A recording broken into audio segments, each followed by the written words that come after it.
Welcome back to Studio F. On Fast Times with Willy B. We'll be reviewing 28 years later. Gentlemen, let's broaden our minds. Russell?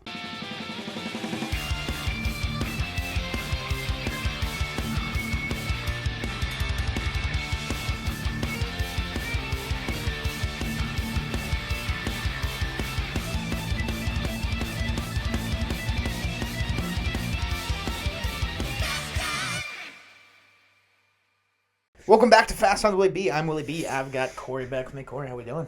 Good. So now we get to the end for now, as we hop to 28 years later. As we mentioned in the last one, they skipped months. Yeah. We were kind of talking off camera. Oh, they did skip months. Yeah. How did I completely neglect that? You were talking next, 28 centuries, 28 fortnights, 28... Decades. Yeah, that'd probably be next, right? Yeah, I If guess. you're keeping it, like you want to keep going up, but you don't want to jump to centuries because then you're ending the franchise at that point. I mean, 28 decades, though. It's 280 years. Which is longer than a century. Well, no, not 28 centuries, though. Well, that's true. Yeah. What am I saying? I'm going to die. Is there anything less than decades? I mean, fortnights is less than 28 years, so that wouldn't work. 28 something. But Maybe you can do like Bone 28, temple. 28 days later squared. to the cubed Cubed. to the seventh power. 28 cubed. But we got 28 years later. We're back to Danny Boyle in the Yes. director's chair, going back to the OG. Famously started with his first movie being 28 days later. No, we looked up. We missed a big one. Trainspotting was Danny Boyle's Forgot about start. But Forgot about 28 it. days Love later you. wasn't that much later. So No. It's No, kind still, of a part of the start. Of It's his in the early stages of the Danny Boyle career. film collection. Exactly. Yes. That's So- much easier to say than film collection. We'll count it. You know. Cast wise, though, once again we get some pretty recognizable names. We got Aaron Taylor Johnson. Yep. We've got Jodie Comer, who Jodie Comer. I didn't realize was in this movie from watching the trailer because I didn't really Forgot look into her about it. character enough. But Forgot the about Bike her. Riders. Yep. Ray Fiennes, another big name. Also And forgot then he was in it. Alfie Williams. Williams, yes, he is the main character of this movie. Yeah. Which they do not let on to that in the trailers. No, they don't. There's some things about reasonably in this movie could be hit or miss because the trailers are a little bit deceiving. And in my theater reaction, I said this was one of my favorite trailers of the year. This is proof that trailers can deceive you. Yeah. Not that I'm not saying like I hated this movie, but we'll get into it. We'll start with the good. Yep. And I think the first thing I would at least point out in the good is just about everything on the technical side of things is no complaints. Yeah. I mean, it's the cinematography is gorgeous. I love the cinematography. I think even though it's it's shot on iPhone. Sometimes. I think it's very well shot. I think this is obviously they're going away from what we get with Days and Weeks. Yeah. The sound design is great. The camera quality is peak. Yeah. It is peak. they're- So refreshing. Yeah. Oh, see that motherfucker in 4K. You're like, Yeah, they Love that. They amped it up Yeah, for yeah. 28 years. Yep. Civilization's taking a shit, but cameras are on the rise. So yeah. There's a lot of interesting things to be said about the movie. Yeah. yeah, Technicalities, I strongly agree. I sure. think it had a great score. I think all of these have a pretty good score. yeah. I think the music's very good in all three of these as well. And then also like. Even special effects, we get some we get some CG, but we get a lot of practical stuff too. We know they use prosthetics in certain areas. Yeah. But Alpha. Alpha, we're speaking to you. This is our third time. Nice Effects. cock, Alpha. Yeah. Good to see you. Effects. Good job.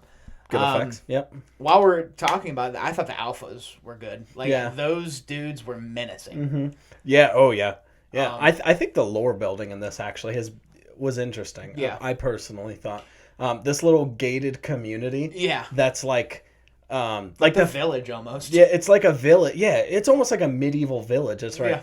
And It reminds me of M. Night's The Village. Yeah. Don't go out of the walls, 'cause yeah. there's- yeah. Yeah, it does. Fuck, that's a good point. Yeah, very interesting for that fact. And like a dude shows up from the modern world. Apparently, like in this universe, they just said like fuck Europe, like most of England and whatever. Yeah. And a lot of the other countries and stuff just moved on without them. So a guy shows up with an iPhone and he's like, "What's a picture?" Or like, "What's a phone? What's a camera?" Like all these things he'd never heard of. Kid didn't even know what a fucking frisbee was. The kid didn't even know what cancer was. Oh, that's right. Yeah. Yeah. He's like, "There's got to be something you can do." Consa. Sorry, dude. Sorry. Yeah, well, especially, given where they're at, too, I mean, there's really nothing you can do. It's not like they got a chemo lab on UK's deserted island. Yeah, I mean, I don't know what he expected him to do. But, I mean, think about it. If you're 12 years old and this thing that's been going on for 28 years, what would you know? You know archery and water. There's not much more you would know from that. But absolutely, yeah. And honestly, respect to them. I honestly was like, oh, God, are we doing dementia again? They didn't do That's what dementia. I thought, too. I thought that, too. Yeah. So I was really happy with that as well. Not happy. I mean, cancer's never a happy thing. No, but, certainly not. No, I thought the alphas were cool, like you kind of talked about with the lore. I was wondering where they would go in the sense that, like, obviously in the first two movies, we're set when this is still pretty fresh. So when you're thinking 28 years, you're like, okay, you're going to have to build something because you're going on almost 3 decades of this thing now. How are the zombies still alive? There's definitely less of them because of that. Are there different variations because, you had the girl that could potentially cure it because of her blood. And, they said with the alpha, it's just the way their blood reacted with the virus. It almost acted as steroids. So it was cool. Like, after 28 years, what can you build on this virus? Because it's definitely going to evolve. It's, 3 decades of the rage virus. So I like the alpha because... God, if the rage virus wasn't scary before. Oh, my God. Dude. You have Samson running after. Oh, his name is Samson. Yeah. I just said that. I forgot his name is Samson. I just remembered that. The scene when they're running back after his first time out, and when you're running down that, little path. Yeah. And that dude was just booking it, and he was... Dude. Perfect form, great tension there. Sprint. Oh, my God. That scene definitely has the most tension. Oh, for sure. Because there was a second where I was like... What's gonna happen? Man, that guy was haul ass, and their hair's always in their face, and they're just like, oh, fuck me. The fact that they can talk too is also unsettling. Yeah. It's, again, with this kind of thing, things have to evolve. That's my least favorite stories are, and you know what, I'm gonna bring it to Star Wars. Fuck it. You can SEO this shit in your YouTube algorithm. That's fine. Is people always hate, the second Disney Star Wars movie. They don't like how certain characters have moved on. No spoilers. But it's so fucking boring to go, remember this character that you loved way back then? Yeah. They're still doing that. Yeah. Do something interesting. Yeah. Do something different. Have the characters evolve in some way. 30 years too. We're at 28, but almost, that's a long time too. That's a long time. I mean, when we were kids, when I was a little kid, 30 years ago was the 70s. Yes. So... Yeah, wow. But 30 years is a long time. Yeah, absolutely. Because I'm sitting here just turning 26. I was going to say, I'm still not even 30. Yeah. Yeah, neither of us are, 28. But it's sneaking up. Yeah. Yep. But it is a long time, so definitely evolution would have to play a role. I did enjoy the aspect that there's less... obviously... you're going into these movies and you want as much rage virus as you can get, but I also get, after 28 years, they're going to start falling off because they can't all eat. And so I enjoyed that. There was these slug-like zombies, too, that were bottom feeders. Crawlers, yeah. Yeah, which I thought was interesting that they didn't just go, well, just because you're a zombie and just because you don't eat doesn't mean you're going to immediately starve out. Some of them still find a way to survive, but they're basically, near comatose with the way they can't move. Yeah. And you get these, bloater fellas, which are... viscerally unpleasant to look at. Yeah. Which is great. Of the one dude from Dune. Oh my God, very Baron Harkonnen. When he's crawling up to the throne in part 2, very that energy. And I will say, I did feel a lot of tension when that kid fell asleep and that fucking thing was crawling at him. That's the scene that reminded me of Dune. Dude, okay, yeah, dude, exactly that scene is. Yeah. And then Jodie Comer just comes out of there and just beats the shit out of the dude, doesn't even remember it. Yeah. There's also something unsettling about that. That was sick. She killed that thing with bloodthirsty almost, and then forgets. Well, a lot of the action is good. I put in the good. When we're getting showdowns, and I think it's the combination of cool, effects, blood work, and also the fact that we're getting zombie action. So it's the good stuff. It's what you're looking for in this. Like the train scene, that was an intense scene. The tension is really good in the action scenes. Yeah. I would say my favorite shot in the movie, probably scene/shot, is when they're over there for their first time and they start getting chased by the zombies the Alpha sends on them. Yeah. That scene was intense. Yeah. Like when they're on the hill. I sat up to watch it, but the shot as the sun's setting and the Alpha's just still standing there burly on the hill, that was the best shot in the movie. Yeah, I agree. My favorite shot would have been at some point in there. It might have even been when some of them were coming down and he was still there. Yeah. Might have been when it was just him. Might have been a mix of both. Like, whatever. That is an incredible shot. I really, really love it. I think all of that was well shot. I just think that sunset coupled with it, and it's almost just a shadow of this Alpha figure. Oh, yeah. And I'm like, dude, I wouldn't leave. Yeah. And then the house starts caving in, and you have to. And yeah, absolutely. And then he just, like, something clicks, and he starts mowing them down on the bridge. Like, man. Oh. The thing is frightening. Yeah. Yeah, I'd probably agree with you.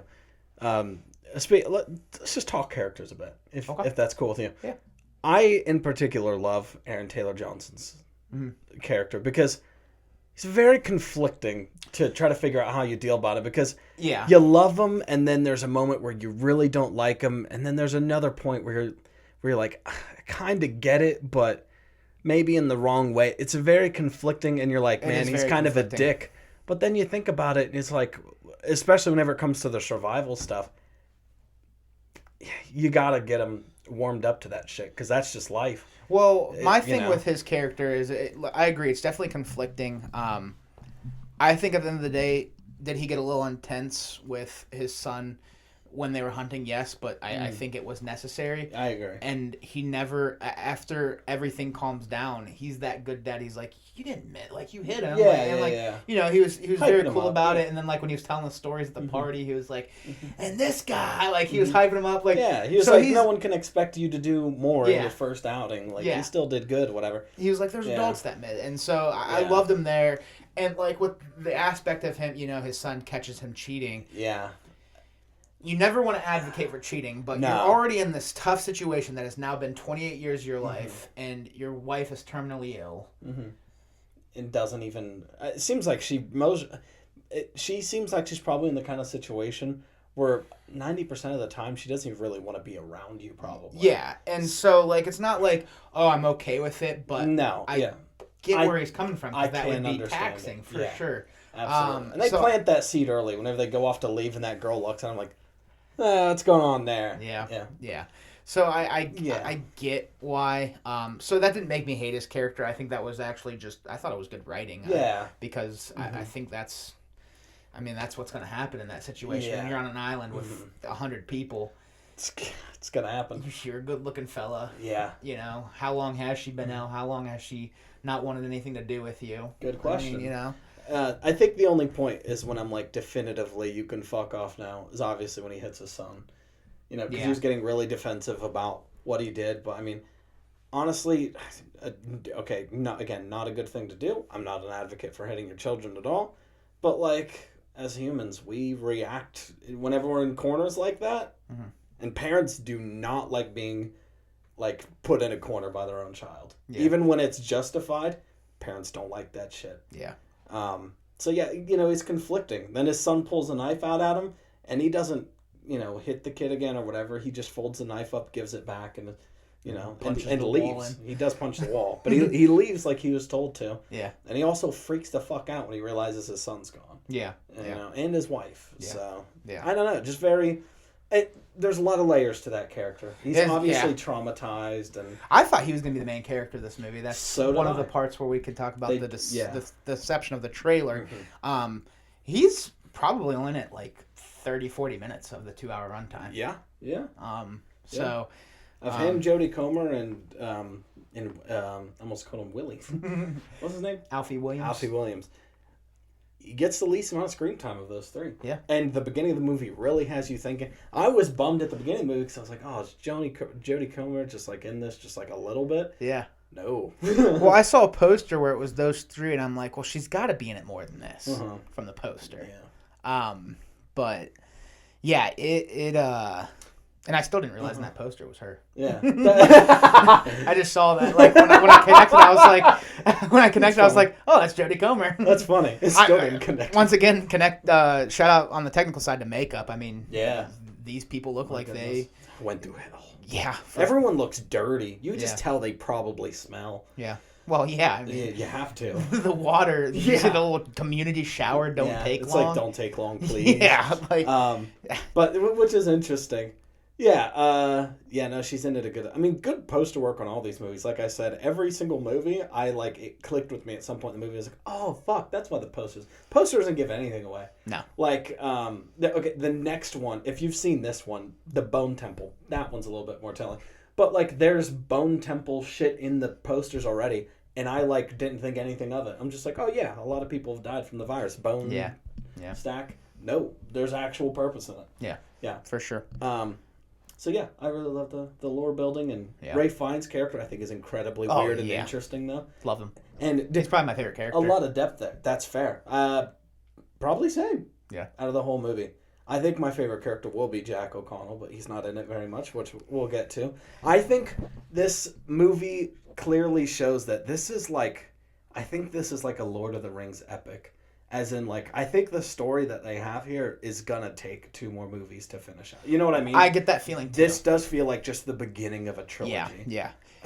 Which now just kind of has me excited, because I was like, personally, because I did love it, if this pans out to work out well, like, this could be an awesome, like, massive 3-act structure. Yeah. Which is 1 movie per act, almost. Yeah. You know? Which is kind of Lord of the Rings is, kind of, so. Yeah, for sure. So, continuing with the good, let's dive into Ray Fiennes' character a little bit. I mean... Yeah.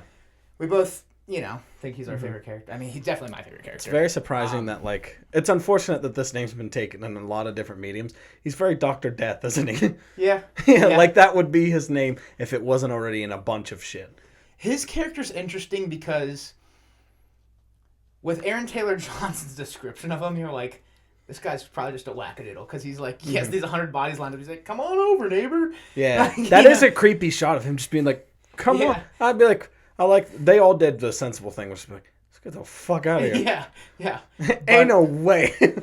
Like when our first introduction of him, like actually getting to see him is him shooting the alpha with that like little trank that he's created. And it turns to him, he's just covered in iodine. And, you find out that the virus doesn't like iodine. So he's done his research. But you get to know him and you're like, this dude's a like you said, Dr. Death, but he's a pretty cool character. I mean, he's definitely the most evolved human when it comes to knowing what the virus is about, He's honestly the one that's like come to terms with what death is the most.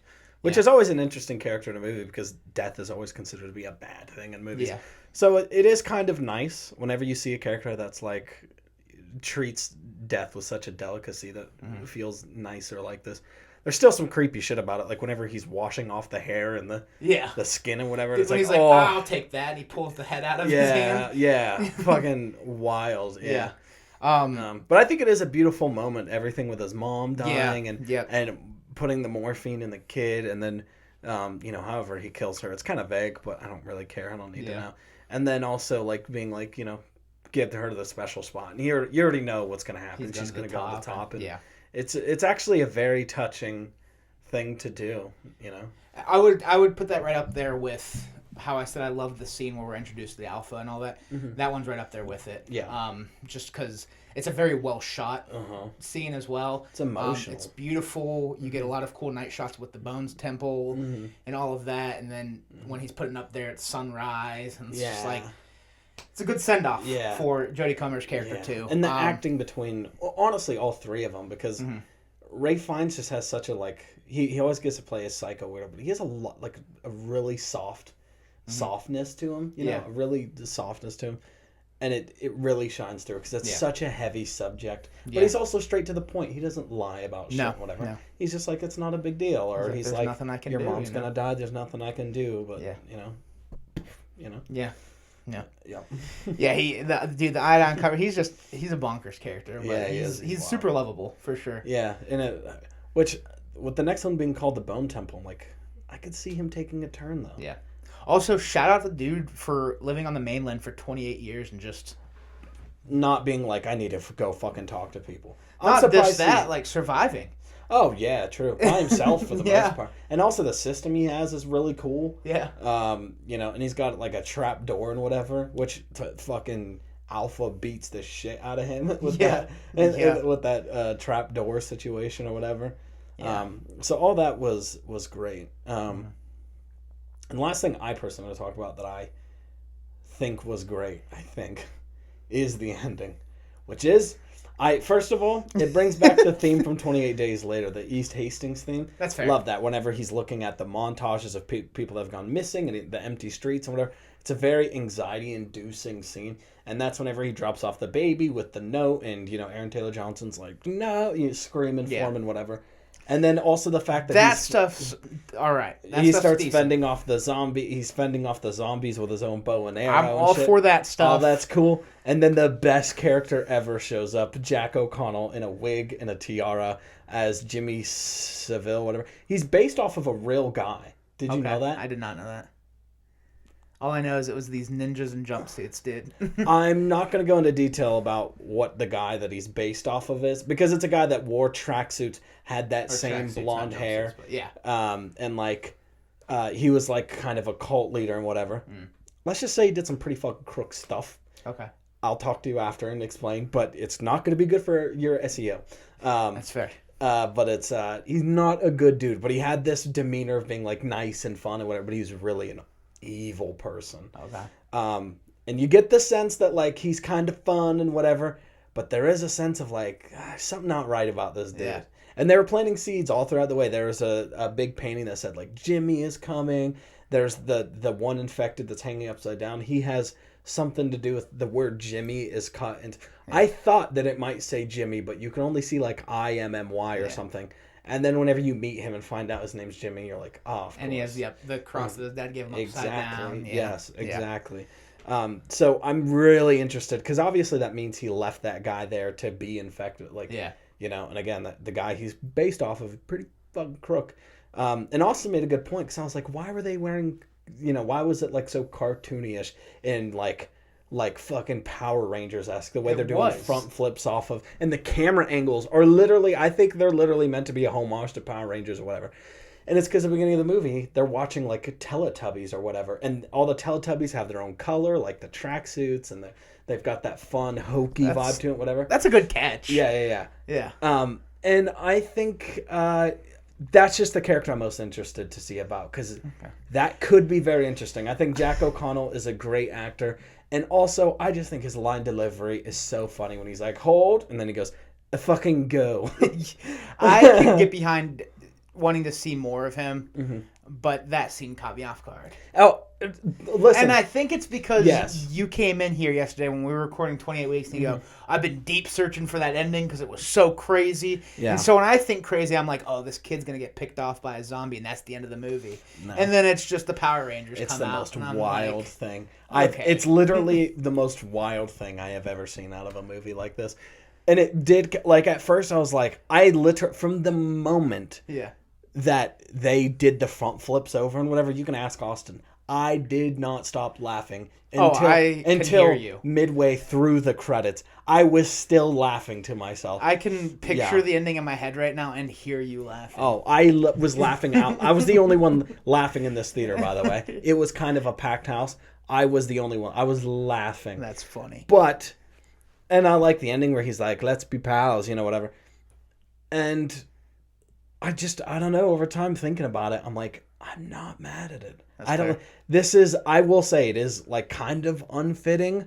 Yeah. But depending on where it goes, it could be justified. And for some reason, it's grown on me to the point where I really do love it. Yeah. Because it's just so whack. That's fair. Whack. That's fair.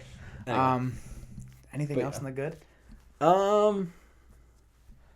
It's a good movie, I think. So we'll hop over to the meh. For me, I thought this movie at times felt really long, and I got bored. There were times where I felt a little sluggish. 100%. There was one time, like in the middle of the movie, where at this point he's probably walking around with his mom. I checked my phone, and I'm like, I've still got an hour left. I do think there maybe could have been some stuff maybe snipped here and there to shorten the runtime. Sure. I think it drags a little. So for me, from an entertainment standpoint, so that's what I meant. Like on the technical side of things, it was very well done. But when it came to the entertainment standpoint, there was a lot of times where I'm like, come on, get me going. Yeah, and I know you enjoy that. I know you enjoy that more than me. Like I've got some movies that are like that too. Yeah. I know I'm going to get crucified here, but like Pulp Fiction is that for me. Okay. Where I get it. I get why everyone likes it. It's like it just doesn't hit for me. Yeah. And that's the beauty of movies, man. You know, everybody's going to have different opinions, but for me, this movie that I've reviewed on this channel, and I would say that this feels the same wavelength as for me as Kingdom of the Planet of the Apes. It's a movie that a lot of people are raving about. This one's another one that a lot of people are raving about. And just to me, it almost felt like a bridge episode. Yeah. Like how you said it feels like part 1 of a part 3 story. Yeah, absolutely. To me, it was that. It was like, we need this so the good stuff makes sense. And I'm not saying that this wasn't good. Yeah. I don't think it was great, but I don't think it was bad either. So that's why I'm putting it in the meh, because there was times where it just left me,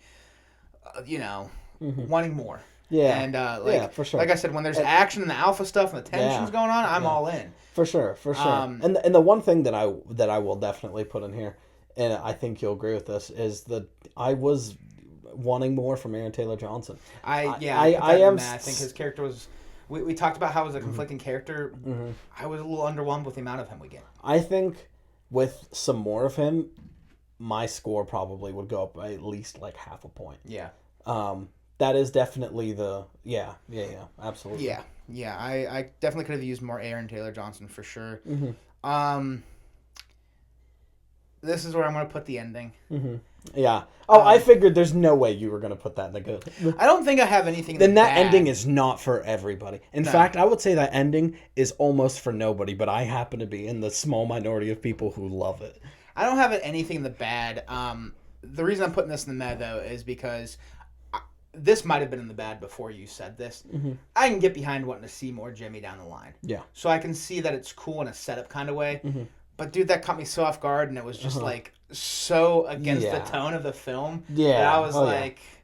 If you knew... If there was a chance that they weren't going to make a second movie to this, and let's say it didn't, that is a bad ending. Oh, for sure. Yeah. For sure. Knowing there's a second one and that Jimmy could be this cult leader, I think softens the blow of that ending. Yeah, for absolutely. Sure. So I'll put it... low meh. That's I had that in the meh. That scene is also kind of in the meh for me though as well, because the thing I was most excited for in these movies was to see the Jack O'Connell cult leader, especially after watching Sinners. I've loved Jack O'Connell for years now. Yeah, I've loved this dude since like 2019, 2020. Okay.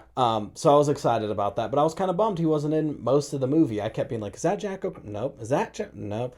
But now that I've had time to sit with it, I am like, okay. Yeah. Like, again, the big 3-act structure, I'm like, I'm a little excited for that. Okay. I'm pretty excited. I want to know.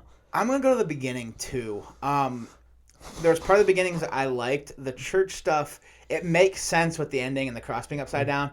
But when I was watching this, and by the way, I was by myself when I watched this. Oh, really? I wasn't with anybody. Interesting. And it wasn't a full theater. These are the kind of movies that like I do better watching alone. Actually. Yeah. I'm sitting here and I'm like, what is like when the dad's like, it's Judgment Day. Like I'm like, this is so over the top. I'm like, what is going on? This doesn't feel like the tone that we got in the last 2 movies. You know what I mean? Yeah. So I thought they were just like completely going to tonally shift the franchise. And so at first I'm sitting here and I'm like, oh no, I don't think I'm going to like this. Oh, yeah. It definitely gets more grounded after that. Sure. And as we jump to the 28 years. Yep. That's a thing that I would have put in the good. Cause you know me, it's probably my upbringing in like a very religious household and whatever, but weird, like creepy religious stuff like that. Yeah. That is always like my favorite thing.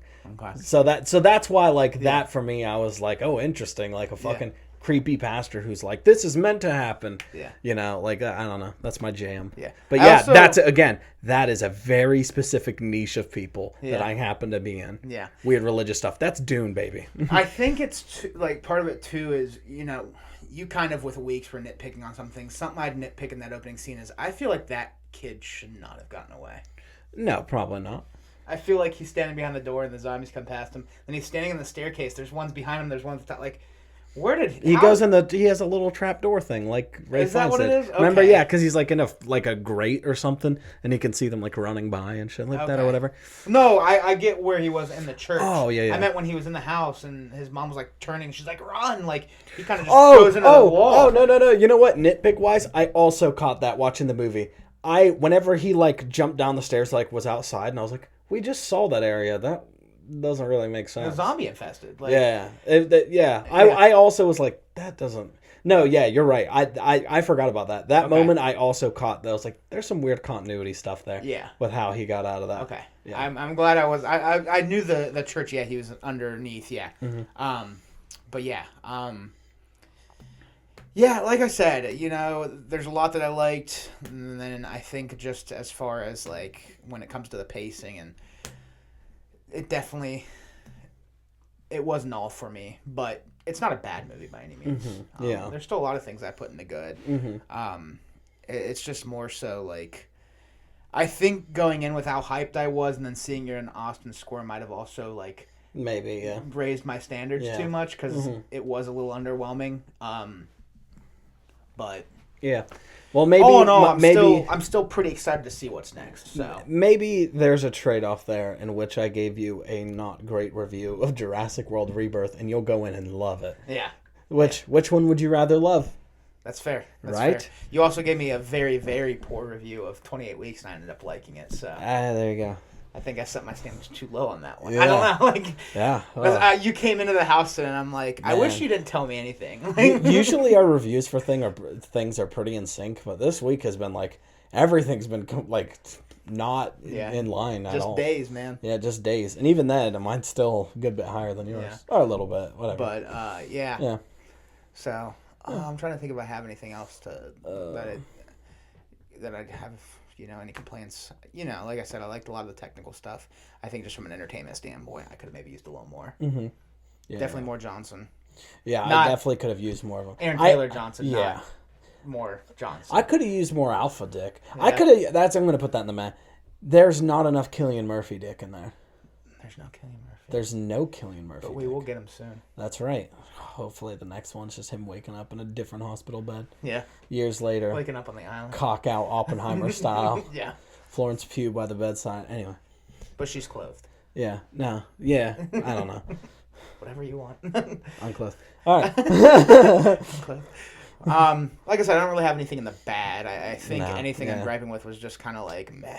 Just So we can hop over to our final thoughts and ratings. What do you want to leave off with 28 years, and what do you give it out of 10? In general, I mean, I would say as a legacy sequel, I think this is one of the better ones personally. That's fair. And I think in a lot of the ways that you're talking about things, this is very Dune energy. Mm-hmm. It's a lot of lore being built into this, a lot of setting your ducks up to shoot them down in a row. This just happens to be my kind of slow burn style kind of thing, and it's not for everybody, but my favorite movies are movies that I know shouldn't be for everyone. Yeah. And I think that's just the kind of thing I happen to appreciate. So, more than anything, I'm excited to see where this goes. Mm-hmm. Incredibly excited. January 6th, we're not far off from is that one getting Bone Temple? Yeah. Oh, okay. Yeah, so that's a quick turnaround. Dude, yeah, like 6 months. Oh, so we could, January, that's scary. Mm-hmm. Hopefully the curse. Oh, that could... although we liked Wolfman. That could bottom out, yeah. We liked Wolfman. So. Regardless, monetarily, though, that could bottom out. We'll see. But well, I'm excited to see where it goes. I'm going to go with a very solid 8.5. 8.5? Round up to an I'm upper echelon 8.5, though. For me, when I left the theater, I was pretty set at a score. And the more I've thought on it, the more I've teetered between the score right above it. Mm-hmm. And so, like, the way I've talked about this movie, you're probably thinking, like, oh, this guy's giving it a 5. Mm-hmm. I still think it's a solid movie. Mm-hmm. I think it's just that my expectations were, like, a 9 or a 10. Yeah. Based on what I've seen from people, seen from you guys. Yeah, which makes you want to put it lower. From what I felt with the trailer and all of that.